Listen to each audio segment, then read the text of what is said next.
The year was 1925, a time when the world was still finding its feet after the Great War, and Mexico was no exception. The country was in the throes of transformation, with its rich history and culture evolving amidst the backdrop of change. San Miguel de Allende, a town nestled in the heart of Mexico, shimmered under the sun. Its beauty was timeless, a jewel in the crown of the Mexican landscape, drawing artists, writers, and dreamers from all corners of the globe. Its cobblestone streets, lined with houses painted in hues of sunset, pulsed with a life as old as time. Each stone seemed to whisper tales of the past, of the indigenous peoples who first walked these paths, and the Spanish settlers who followed. The air, thick with the scent of bougainvillea and roasting chilies, vibrated with the strum of guitars and the laughter of children. Markets bustled with activity, a symphony of sounds and smells that painted a vivid picture of daily life.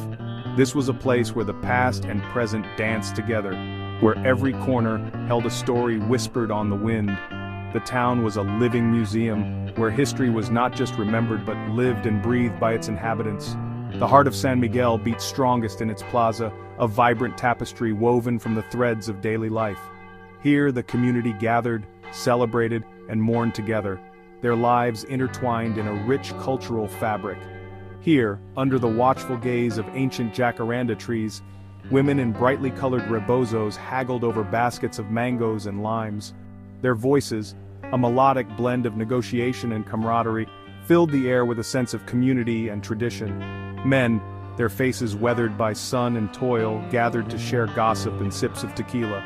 Their conversations, rich with local lore and the latest news, were a testament to the town's enduring spirit and resilience. And above it all, the magnificent paroquia church, a symphony in pink stone, soared towards the heavens, a testament to the enduring faith of the people. Its spires reached skyward, a beacon of hope and a symbol of the town's rich spiritual heritage. San Miguel was a town of contrasts, a place of both immense beauty and grinding poverty, of deep-rooted traditions and the restless energy of change. The juxtaposition of the old and the new created a unique tapestry that was both captivating and complex. It was a town on the cusp of a new era, where the echoes of revolution still lingered in the air, and the future, like the dusty road leading out of town, stretched out before it, full of uncertainty and promise. The spirit of San Miguel de Allende, resilient and ever-evolving, stood ready to embrace whatever lay ahead. The rhythmic clang of hammer against metal echoed through the dusty street, announcing the arrival of Roberto Montero. A man forged from the very earth of Mexico, Roberto moved with the quiet strength of a seasoned bullfighter. His hands, calloused and scarred, were testament to a life spent wrestling a living from the unforgiving land. His face, a roadmap of wrinkles etched by sun and hardship, held the wisdom of generations past. Good morning, Senora Alvarez. Your horseshoes will be ready by noon. Roberto was a man of few words, but his actions spoke volumes. He was a pillar of his community, a man respected for his honesty, his unwavering work ethic, and his big heart. He was a man who understood the value of hard work, the importance of family, and the solace found in the simple pleasures of life. His small blacksmith shop, tucked away on a quiet side street, was more than just a place of business. It was the heart of his world. Here, amidst the scent of hot metal and coal dust, Roberto crafted not just tools and horseshoes, but also the dreams and aspirations of his people. He was the silent confidant, the shoulder to cry on, the dispenser of wisdom and advice, always ready with a kind word or a helping hand. Life for Roberto was not all sweat and toil. Though his days were filled with hard labor, his heart found solace in the simple joys that life offered. His greatest joy, his solace from the harsh realities of the world, lay within the walls of his humble home. The laughter of his family, the warmth of their presence, these were the moments that made the toil worthwhile. There, in a small adobe house bathed in the warm glow of kerosene lamps, lived his heart, his wife, Elena, and their daughter, Rosa. The flickering light of the lamps cast a gentle glow on their faces, making the modest home feel like a sanctuary. Roberto, dinner is ready. Rosa has been waiting for you. The aroma of freshly cooked food filled the air, a testament to Elena's love and care. Elena, a woman whose spirit shone as bright as the embroidered flowers adorning her rebozos, was the heart and soul of their home. Her hands were always busy, whether sewing, cooking, or comforting her family. She was the anchor of Roberto's world. Her unwavering support and love were the foundation upon which their family stood. Together they faced the challenges of life, their bond growing stronger with each passing day. Her love, as constant and unwavering as the mountain ranges surrounding their town, was the force that held their family together. The mountains stood as silent witnesses to their enduring love and resilience. She was the whisper of comfort in times of trouble, the burst of laughter that filled their home with warmth, and the gentle touch that soothed their worries. Her presence was a beacon of hope and joy, the steady hand that guided them through life's inevitable storms. Elena was the glue that held the family together. Her wisdom and strength were the pillars upon which their lives were built. Papa, look! I drew a picture of our family. Rosa's innocent joy and creativity brought light into their lives, her drawings a reflection of the love that surrounded her. And then there was Rosa, their daughter, a wildflower pushing through the cracks of hardship, her laughter as bright and clear as the church bells ringing out across the town. Her spirit was unbreakable, a testament to the love and care she received. The sound of the church bells was a daily reminder of the community they were a part of, a community that shared in their joys and sorrows. Rosa's laughter echoed through the streets, a symbol of hope and resilience. At 10 years old, Rosa was the apple of her father's eye, the sunshine that chased away the shadows of his day. Her playful spirit and boundless energy were a source of endless joy for Roberto. In her innocent gaze, Roberto found the strength to face another day, the hope for a brighter future. Her eyes, filled with wonder and love, were a constant reminder of the beauty in life. She was the embodiment of his dreams, the legacy he poured his heart and soul into building. Every moment spent with her was a step towards a future filled with promise and love. Together, the Monteros were a beacon of warmth and love in a world often cold and unforgiving. Their shared meals, laughter, and stories were the threads that wove their lives together. They were a testament to the enduring power of family, a reminder that even in the face of adversity, hope and happiness could bloom in the most unexpected of places. Their love was a light that shone brightly, guiding them through the darkest of times. Section 4. The Soul of San Miguel, the Café. As the sun dipped below the horizon, casting long shadows across the plaza, the town of San Miguel began to transform. The heart of San Miguel migrated to its cafes where the air was thick with the promise of camaraderie and conversation. These bustling establishments, with their worn wooden tables, chipped china cups, and the ever-present aroma of strong coffee and sweet bread, were sanctuaries for the soul. They were more than just places to eat and drink. They were the beating heart of the community. They were the social hubs of the town, where people from all walks of life converged to share stories, debate politics, and lose themselves in the rhythm of life. Here, the barriers of class and status melted away. The Café Revolution, a cornerstone of this vibrant scene with its faded murals depicting scenes from the Revolution, stood as a testament to the town's rich history and its unyielding spirit. Its clientele of intellectuals, artists, and revolutionaries gathered here, creating a melting pot of ideas and dreams. It was a hotbed of ideas, a place where the future of Mexico was debated over endless cups of coffee, where every sip seemed to fuel the fire of inspiration. The café was a sanctuary for those seeking solace and stimulation alike. It was here that Roberto, a humble blacksmith, after a long day at the forge, would often find himself drawn to the café's warm embrace. He would walk through the doors, the weight of the day lifting with each step, seeking the company of his compadres, the comfort of familiar faces, and the solace of shared stories and laughter. The solace of a cold cerveza was a simple pleasure that made the hardships of the day seem distant. The air in the café crackled with energy, a mix of lively chatter, animated discussions, and the rhythmic strumming of a lone guitar. The guitarist's melodies wove through the conversations, adding a musical backdrop to the evening. The clatter of dominoes slamming against wooden tables punctuated the air, a familiar sound that echoed the café's vibrant life. Laughter spilled out onto the street, mingling with the scent of jasmine and cigar smoke, creating a symphony of sound and scent that was uniquely San Miguel. The café was a sensory experience, a place where all senses were engaged. The ambiance was rich and inviting, a tapestry of sounds, scents, and sights that enveloped everyone who entered. It was in these moments, surrounded by the warmth of his community, that Roberto felt the weight of the world lift from his shoulders, replaced by a sense of belonging, a feeling of being part of something larger than himself. The cafe was more than just a place. It was a community, a refuge, a home away from home. It was a place where everyone knew your name, where stories were shared, and where the essence of San Miguel was captured in every moment. In the cafe, Roberto found not just a place to rest, but a place to belong, a place where he was part of the living, breathing soul of San Miguel. Section 5. A change in the wind, Carmen's transformation. The arrival of Carmen, a woman shrouded in an aura of mystery, sent ripples of curiosity through the tightly knit community of San Miguel. With her city-slicker clothes, painted lips, and an air of sophistication that seemed out of place in their traditional town, she was an enigma, a puzzle that everyone was eager to solve.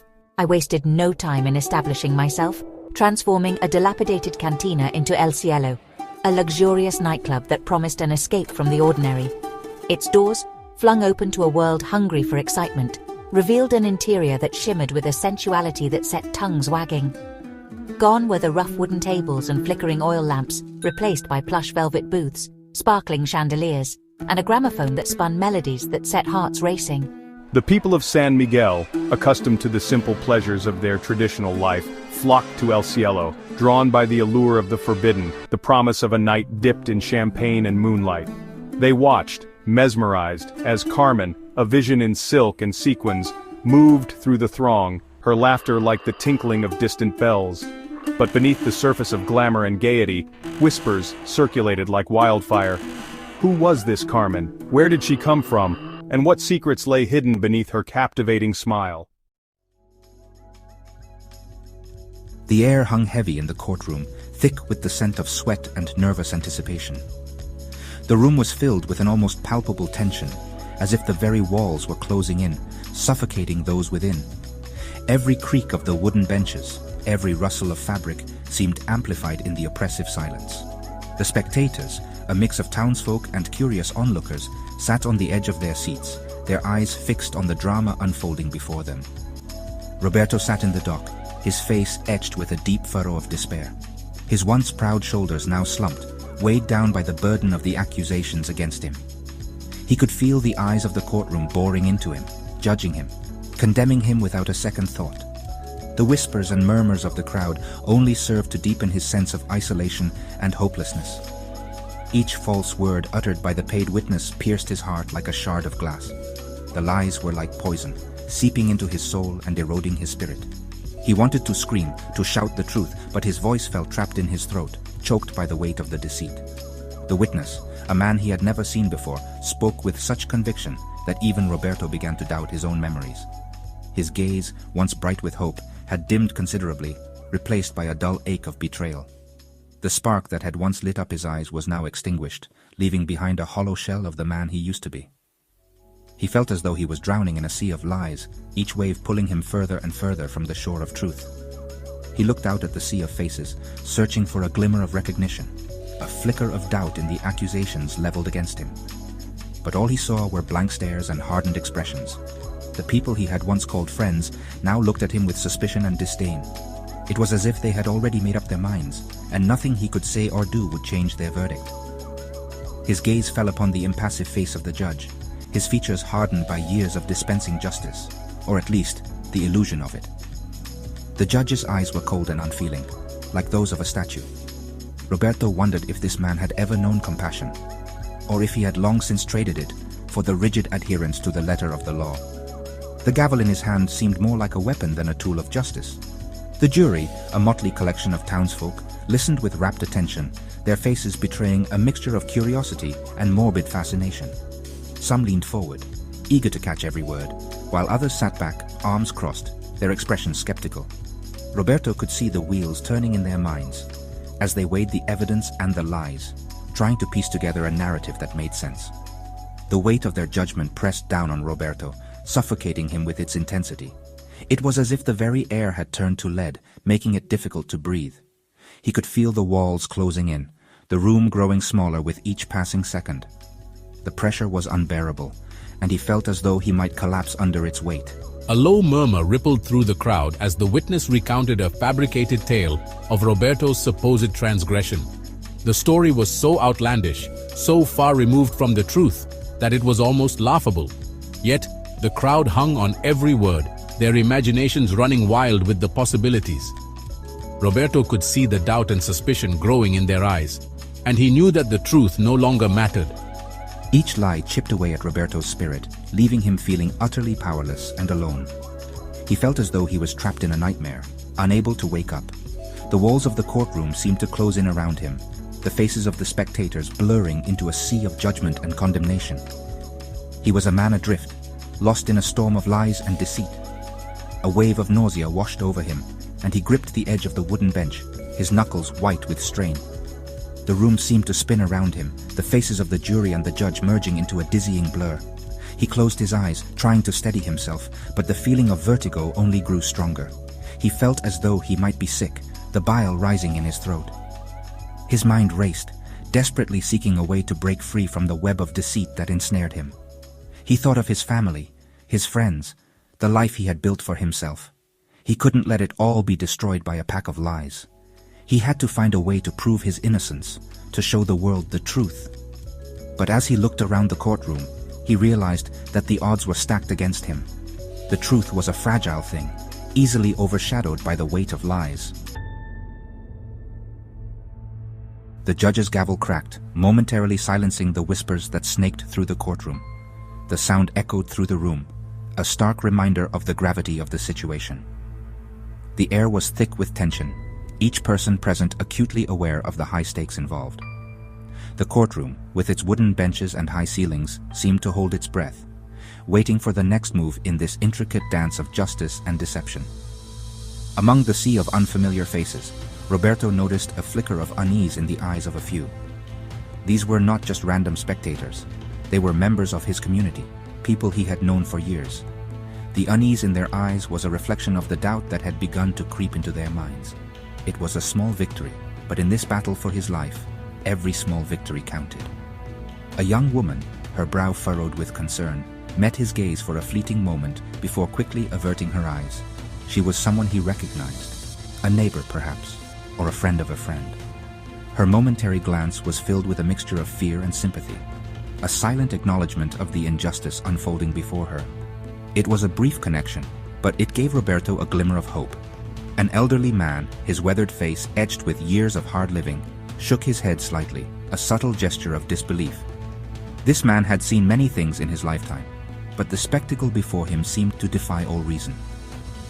His silent protest was a testament to the fact that not everyone was convinced by the prosecutor's narrative. It was a small, almost imperceptible act of defiance, but it meant the world to Roberto. These small acts of defiance, though insignificant to the jury, offered a sliver of hope to Roberto's weary soul. They were like tiny beacons of light in the overwhelming darkness that surrounded him. Each gesture, each glance, was a reminder that he was not alone in this fight. There were still people who believed in his innocence, who saw through the lies and deceit. They were a testament to the fact that not everyone had been swayed by the carefully constructed narrative presented against him. The prosecutor's story was compelling, but it was not foolproof. There were cracks in the facade, and Roberto clung to these glimmers of doubt as a lifeline. He drew strength from the knowledge that somewhere, buried beneath the layers of lies, the truth still flickered. He clung to these glimmers of doubt as a lifeline, drawing strength from the knowledge that somewhere, buried beneath the layers of lies, the truth still flickered. In the solitude of his cell, he replayed the events of the trial over and over in his mind, searching for any detail, any inconsistency that could be his salvation. The walls of his cell were closing in, but his spirit remained unbroken. However, the prosecutor, a man whose ambition outweighed his integrity, pressed on relentlessly. His eyes gleamed with a cold, calculating determination. He was a man on a mission, and nothing would stand in his way. His ambition was a double-edged sword, driving him to succeed at any cost, even if it meant sacrificing the truth. His voice, slick and persuasive, painted Roberto as a monster, a threat to the very fabric of their peaceful town. He wove a tale of fear and suspicion, playing on the emotions of the jury and the townsfolk. Each word was a carefully crafted weapon, designed to cut through any remaining doubt and solidify Roberto's guilt in the minds of all who listened. With each damning word, the flicker of doubt in the eyes of the townsfolk seemed to dim, replaced by a growing sense of suspicion and fear. The prosecutor's narrative was taking hold, and the once supportive faces in the crowd began to harden. Roberto could feel the shift in the room, the palpable change in the atmosphere. It was as if a dark cloud had descended, casting a shadow over any hope of redemption. Roberto's heart sank as he witnessed the tide of public opinion turning against him. The weight of their collective judgment pressed down on him, threatening to crush his spirit. He had always believed in the power of truth, but now, faced with the overwhelming force of the prosecutor's lies, he began to doubt. The walls of his cell seemed to close in tighter, the air growing heavier with each passing moment. He knew that the truth alone was not enough to set him free. He needed more than just his word against the prosecutors. He needed proof, tangible evidence to dismantle the web of lies that had been so carefully woven around him. His mind raced, searching for any clue, any piece of evidence that could turn the tide in his favor. The stakes were higher than ever, and failure was not an option.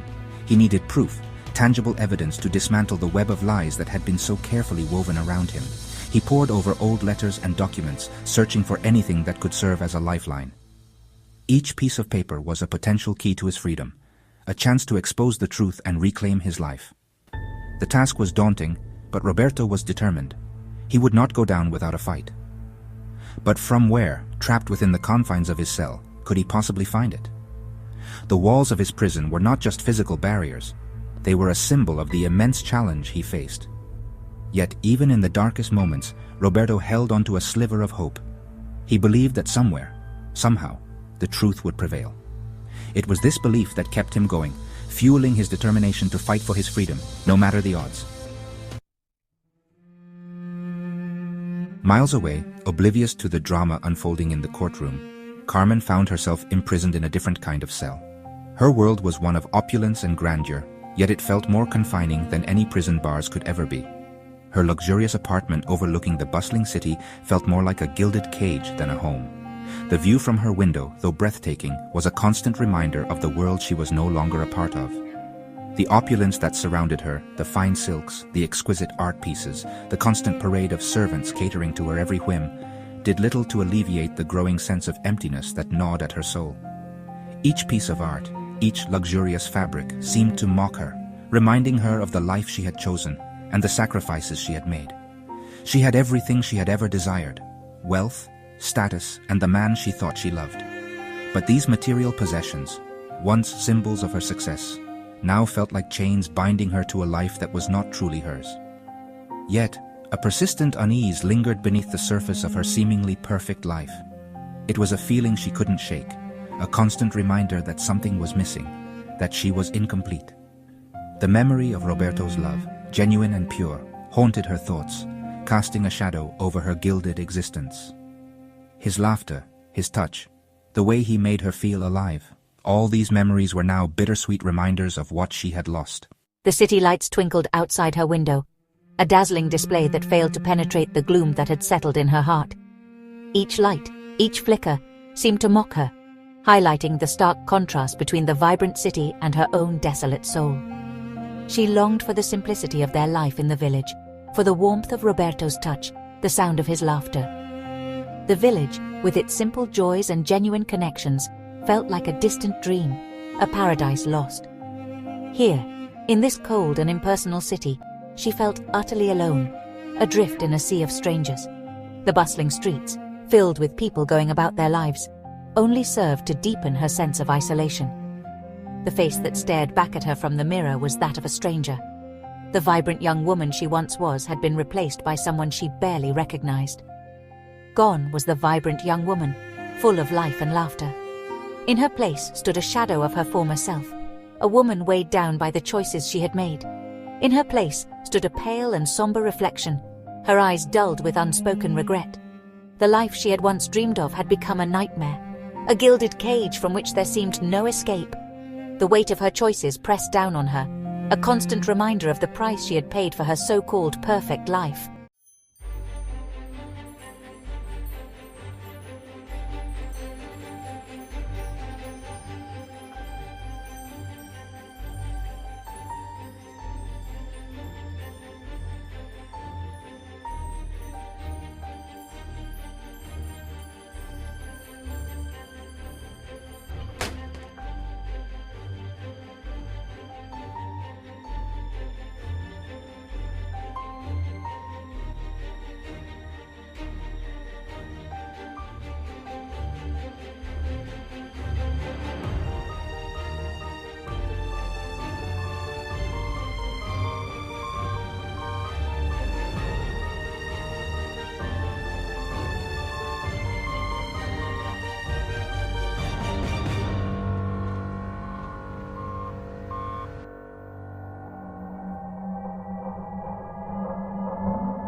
Check. Check 1. Check.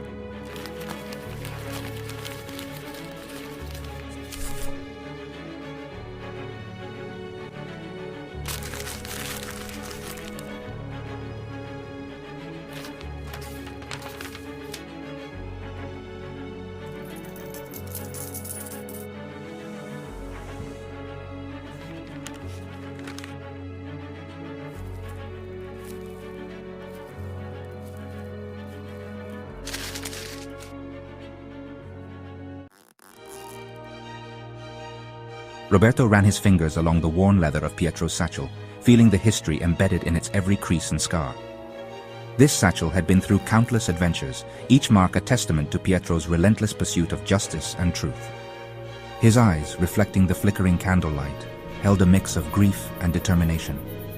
The light danced in his pupils, mirroring the turmoil within his heart. He was not just mourning a mentor, he was grappling with the weight of a legacy that now rested on his shoulders. Eliza sat across from him, her gaze fixed on the worn map spread out on the table. Her fingers traced the faded lines and symbols, trying to decipher the secrets it held. This map was more than just a piece of parchment. It was a beacon of hope in their darkest hour. It had been Pietro's most prized possession, a guide to a hidden valley untouched by the greed that had consumed their homeland. This valley, shrouded in mystery, was said to hold the key to a future free from the corruption that had plagued their people for generations. Roberto, he spoke of justice, not just as an abstract concept, but as a tangible goal worth fighting for. His words were a call to arms, a reminder that their struggle was far from over. Roberto murmured, his voice heavy with emotion. Pietro believed in this valley, he said, his voice cracking. He believed it could restore what was lost, heal the wounds of our land. Roberto. Pietro believed this valley held the key to restoring what was lost. He saw it as a sanctuary, a place where the old ways could be preserved and the future could be rebuilt on a foundation of justice and integrity. Eliza nodded, her expression resolute. She shared Pietro's vision and was determined to see it through. We owe it to him, she said softly, and to ourselves. Eliza. He sacrificed everything for it. His life's work cannot be in vain. We must honor his memory by continuing his quest, no matter the cost.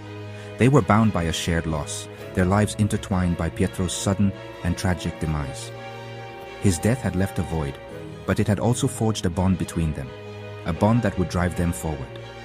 Now it fell upon them to fulfill his dying wish, to reach the hidden valley and protect its secrets from those who sought to exploit its riches. This was not just a journey, it was a mission, a sacred duty that they could not shirk. The weight of this responsibility settled upon their shoulders, a heavy cloak woven from grief, fear, and unwavering loyalty. Every step they took was a step towards fulfilling a promise, a step towards justice. Roberto and Eliza knew the dangers that lay ahead. The path to the hidden valley was fraught with peril, and they would face countless obstacles. But they were prepared to face these challenges head-on. Pietro's whispers of powerful men, driven by greed and shrouded in secrecy, haunted their waking hours. These men would stop at nothing to seize the valley's secrets for themselves, and Roberto and Eliza knew they had to stay one step ahead. But fear was a luxury they could not afford. They had to be brave, to push past their doubts and fears, and to keep moving forward. Their mission was too important to let fear hold them back. Their journey was not just about fulfilling a promise. It was about seeking justice for the injustices that had plagued their land for generations. It was about righting the wrongs that had been done and ensuring a better future for their people. It was a fight for their people, for their heritage, for the very soul of their beloved homeland. They were not just fighting for themselves. They were fighting for everyone who had suffered under the yoke of oppression and greed. This was their legacy, and they would see it through to the end. The crackling fire cast dancing shadows on the rough-hewn walls of the remote cabin, creating an almost mystical atmosphere that seemed to whisper secrets of the past. This cabin, nestled deep within the South American wilderness, served as their temporary sanctuary from the encroaching darkness that threatened to consume them. Outside, the wind howled like a wounded beast, a chilling reminder of the perilous journey that awaited them. The storm raged on, its fury a stark contrast to the fragile peace within the cabin. Eliza shivered, pulling her shawl tighter around her shoulders. The cold seemed to seep into her very bones, a physical manifestation of the fear that gnawed at her heart. Roberto, as Roberto. "We leave at dawn," Roberto stated, his voice firm despite the uncertainty that clouded his features. His eyes, however, betrayed a flicker of doubt, a silent acknowledgement of the dangers that lay ahead. "Roberto, as Roberto. The journey through the forest will be treacherous. We must be prepared for anything." Eliza met his gaze, her own a reflection of his determination. She nodded, her resolve hardening like steel. They had come too far to turn back now. "Eliza, as Eliza. We must be swift and silent. Any misstep could be our last. Pietro warned us about the eyes that watch the mountain passes. We cannot afford to be careless." They spoke in hushed tones, their words carrying the weight of their shared mission. Every decision, every plan was a step closer to their goal, and a step further into danger. The fire crackled again, sending sparks spiraling up the chimney like fleeting stars against the night sky. Each spark was a fleeting moment of light in the overwhelming darkness. Each flicker of the flames seemed to echo the beating of their hearts, a rhythm of fear and anticipation. The firelight danced, casting long shadows that seemed to move with a life of their own. Roberto reached out, his hand closing over Eliza's in a gesture of reassurance. His touch was warm, a small comfort in the cold, uncertain night. "Roberto, as Roberto. We will honor his sacrifice. We owe him that much. We will find the valley and protect its secrets no matter the cost. This is our duty, and we will not fail." Eliza returned his grip, her touch conveying a silent promise. Together, they would face whatever came their way. They were bound together by loss, by duty, by the flickering flame of hope that burned within their hearts. Their bond was unbreakable, forged in the fires of adversity. As the night deepened and the fire slowly died down, they clung to each other, drawing strength and courage from their shared purpose. The dying embers mirrored their resolve, glowing faintly but persistently. For they knew the dawn would come, bringing with it the start of their perilous journey into the heart of the unknown. The first light of day would be their signal to move, to face the challenges that awaited them with unwavering determination. Los primeros susurros del amanecer pintaban el cielo con tonos lavanda y dorado pálido, anunciando un nuevo día. Era una belleza frágil, una que hacía poco para calmar el miedo que carcomía el interior de Roberto, un miedo que no podía ignorar. Apuró a Elisa y a su hija, Esperanza, a salir de la pequeña casa y adentrarse en el abrazo del abismo esmeralda que era la selva, un refugio y un desafío. El aire era denso con el aroma a tierra húmeda y flores desconocidas, una mezcla embriagadora. Era un aroma que hablaba de vida y muerte en igual medida, un recordatorio constante de la dualidad de la naturaleza. La niebla se aferraba al suelo del bosque, arremolinándose alrededor de sus tobillos como fantasmas, creando una atmósfera etérea. El sol naciente, un disco brumoso detrás del follaje, proyectaba sombras largas y danzantes, llenas de misterio. Roberto apretó el machete con más fuerza. Su frío acero una garantía contra los peligros invisibles que acechaban en las sombras, siempre alerta. Casi podía oír la respiración del bosque, una entidad viviente que a la vez invitaba y amenazaba. Un ser con voluntad propia. Esperanza, con su pequeña mano firmemente sujeta a la de él, lo miró con grandes ojos inocentes, llenos de curiosidad. «Papá, ¿estamos jugando a las escondidas?», preguntó con una voz llena de esperanza. Roberto forzó una sonrisa, revolviéndole el pelo con ternura. «Algo así, mi querida», respondió con suavidad. Murmuró, con la voz tensa por las lágrimas contenidas, luchando por mantener la compostura. «Algo así», repitió con un nudo en la garganta. El dosel del bosque se tragaba la luz del sol, convirtiendo el mundo en un mosaico de luces y sombras, creando un ambiente casi mágico. El aire estaba lleno del zumbido de los insectos y los gritos de pájaros invisibles, formando una sinfonía natural. Cada crujido de hojas, cada chasquido de una rama, enviaba una descarga de adrenalina por las venas de Roberto, manteniéndolo en constante alerta. Examinó sus alrededores, con los sentidos en alerta máxima, buscando cualquier señal de peligro. Siguieron adelante, adentrándose en el laberinto esmeralda, cada paso más difícil que el anterior. El camino, si se le podía llamar así, era traicionero y lleno de obstáculos. Enredaderas espinosas se enganchaban en sus ropas, y el aire húmedo se les pegaba como un sudario, dificultando su avance. Roberto podía sentir el peso de la mirada de Elisa sobre él, una súplica silenciosa de tranquilidad que no podía ofrecer en ese momento. Un graznido gutural resonó entre los árboles, seguido del aleteo frenético de alas, rompiendo el silencio. Esperanza gimió, escondiendo su rostro en el costado de Roberto, buscando consuelo. No te preocupes, pequeña, todo estará bien. La tranquilizó, con la voz apenas audible por encima de la cacofonía del bosque, tratando de calmar sus miedos. Es solo un pájaro, no hay de qué preocuparse. Pero incluso mientras hablaba, un escalofrío le recorrió la espalda, una sensación de peligro inminente. No era el sonido de un pájaro lo que le había inquietado, sino algo más siniestro. Era el sonido de algo más, algo mucho más amenazante, llevado por el viento, que parecía susurrar advertencias. Un sonido que hablaba de persecución, de un peligro que se acercaba. El suelo del bosque estaba cubierto de restos esqueléticos de árboles caídos, sus ramas extendidas como dedos huesudos, creando una atmósfera inquietante. El silencio solo se rompía con el crujir de las hojas bajo sus pies y el parloteo distante de los monos, que resonaba en la espesura. La mano de Roberto fue instintivamente a la pistola metida en su cintura, su mente alerta a cada sonido. Había esperado que no llegara a esto, pero sabía, con una certeza que le helaba los huesos, que era solo cuestión de tiempo antes de que ocurriera.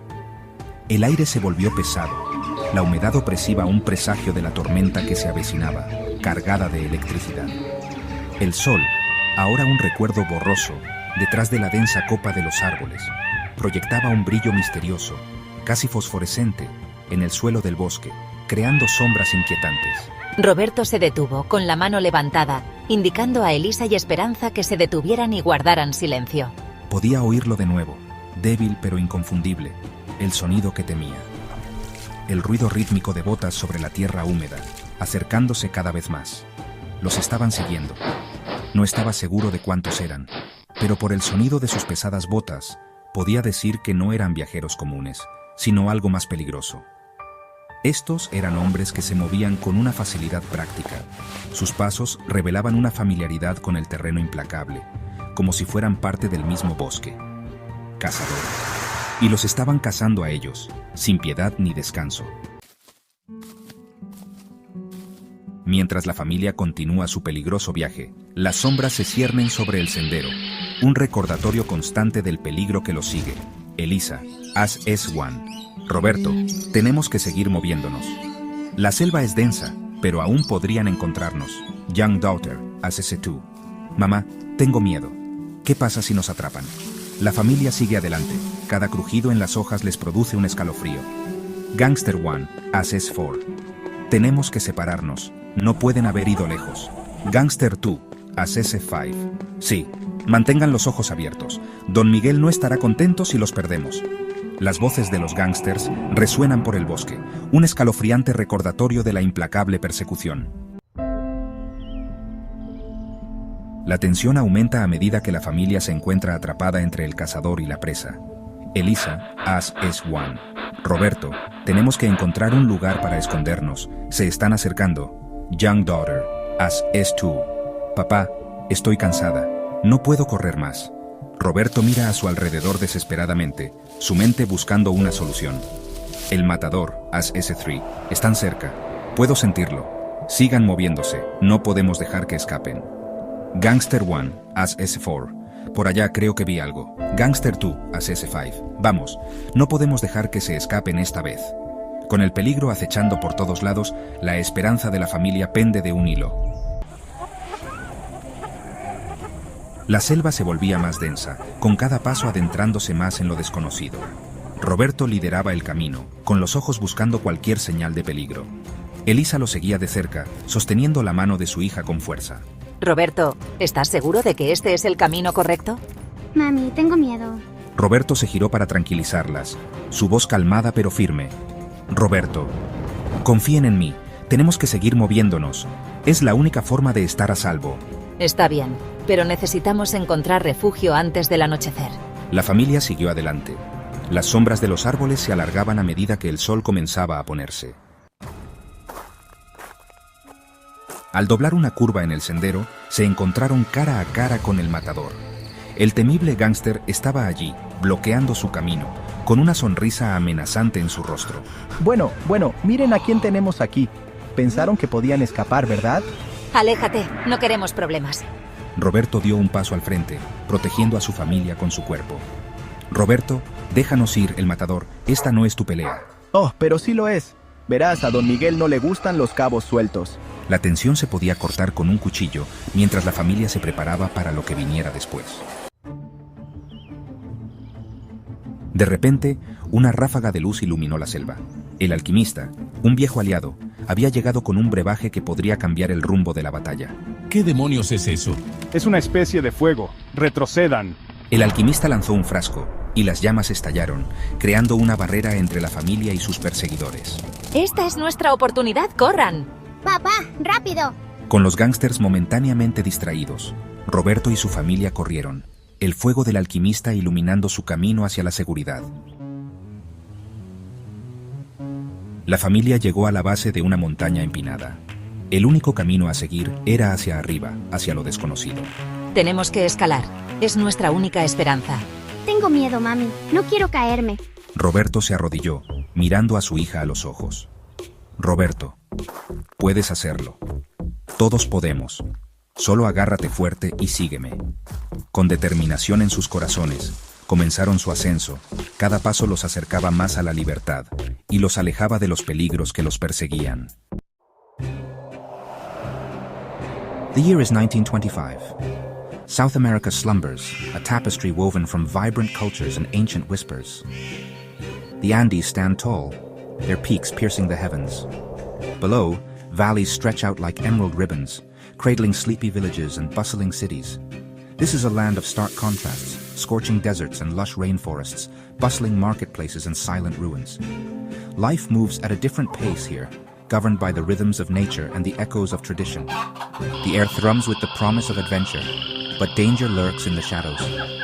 This is a place where fortunes are made and lost, where love blooms under the watchful gaze of the mountains, and where the echoes of the past linger in every stone and every song. Nestled high in the embrace of the Andes lies Santa Helena, a village untouched by time. Cobblestone streets wind through brightly painted houses, their walls adorned with vibrant bougainvillea. The air is sweet with the scent of wood smoke and freshly baked bread. Laughter spills from open doorways, mingling with the gentle strum of a guitar. Roberto, a man of quiet strength, calls this village home. His eyes, dark as the Andean night, reflect a deep love for his family and his land. By his side stands Eliza, her spirit as radiant as the Andean sun. Their daughter, a whirlwind of laughter and curiosity, is the apple of their eye. Together, they are a beacon of warmth and love in the heart of Santa Helena. But even in this idyllic haven, shadows stir. Don Miguel, a ruthless landowner, casts a long shadow over the region. His greed knows no bounds, and his men are notorious for their brutality. Whispers of his ruthlessness travel on the wind, sending shivers down the spines of those who dare cross his path. One fateful evening, the peace of Santa Helena is shattered. Don Miguel's men descend upon the village, their faces grim, their intentions dark. They seek Roberto, accusing him of inciting rebellion. Fear grips the hearts of the villagers, but Roberto knows he cannot outrun Don Miguel's reach. He must protect his family, even if it means fleeing the only home they've ever known. Under the cover of darkness, Roberto makes a heart-wrenching decision. They must leave, and quickly. Gathering only what they can carry, they slip out of Santa Helena, their hearts pounding with a mixture of fear and determination. The rugged slopes of the Andes, once a comforting presence, now loom large, a formidable barrier between them and safety. Roberto, his mind sharp with urgency, leads his family deeper into the mountains. He knows every twist and turn of these ancient paths, every hidden crevice. He relies on instinct, honed by years spent navigating the treacherous terrain. He understands the dangers that lurk in the shadows, the unforgiving nature of the mountains. Their escape is a desperate gamble, a race against time and the relentless pursuit of Don Miguel's men. Eliza, her resolve mirroring her husband's, is the anchor in their storm. She stands beside him, unwavering, as the winds howl and the rain lashes down. Her presence is a beacon of hope, a steady light in the tempest. Together, they face the elements, their bond unbreakable, their spirits intertwined. Eliza's strength is not loud or boastful. It is quiet, yet profound, a testament to her inner fortitude. She soothes their daughter's fears with gentle whispers and lullabies, her voice a balm against the harsh reality they face. Each note she sings carries a promise of safety, a reassurance that they will endure. Her lullabies are more than just songs. They are a shield against the darkness, a reminder of the love that binds them together. In her arms, their daughter finds solace, her fears melting away with each tender word. But beneath her calm exterior lies a core of steel. Her determination is unwavering, her resolve unshakable. She faces each challenge with a quiet confidence, her eyes reflecting the strength of her spirit. Eliza's calm demeanor belies the fierce determination within her, a strength that has been forged through years of hardship and resilience. My love, everything will be all right. Her words are a gentle caress, a promise of protection and love. She holds her daughter close, her embrace a sanctuary from the storm. In her arms, her daughter feels safe, her worries fading away. She knows that survival rests not just on Roberto's shoulders, but on hers as well. Together, they share the burden, their partnership a testament to their mutual respect and love. Eliza's sense of responsibility is profound, her commitment to their survival unwavering. She stands beside Roberto, her strength a pillar of support, her determination a beacon of hope. She uses her knowledge of herbal remedies to tend to their wounds, her hands working with the quiet confidence born of generations of ancestral wisdom. Each plant she uses is a testament to the knowledge passed down through the ages, a connection to the land and its healing properties. Her hands move with practiced ease, her touch gentle yet effective. In her care, wounds heal and strength is restored. She forages for food, her keen eyes spotting edible plants where others see only barren rock. Her knowledge of the land is profound, her ability to find sustenance in the harshest of environments a testament to her resourcefulness. Each plant she gathers is a lifeline, a promise of nourishment and survival. Her skill in foraging is a vital part of their survival, her efforts ensuring that they have the food they need to endure. Mama, are we safe? Her daughter's voice is filled with worry, her eyes searching for reassurance. Yes, my dear, we are strong and we will find our way. Her words are a promise, a vow of protection and love. She holds her daughter close, her embrace a shield against the uncertainty of their journey. In her arms, her daughter finds the strength to believe, the courage to face the challenges ahead. Eliza's resilience, her ability to find strength in the face of adversity, is a testament to the indomitable spirit of the women of the Andes.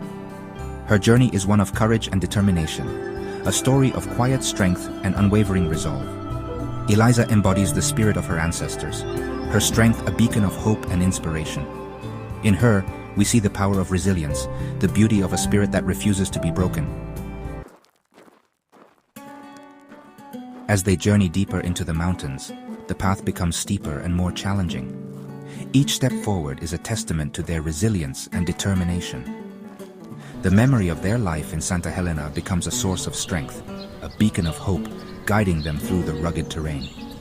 Roberto recalls the vibrant marketplace, where the hustle and bustle of daily life created a symphony of sounds. The air was thick with the scent of spices and coffee, a sensory experience that was both invigorating and comforting.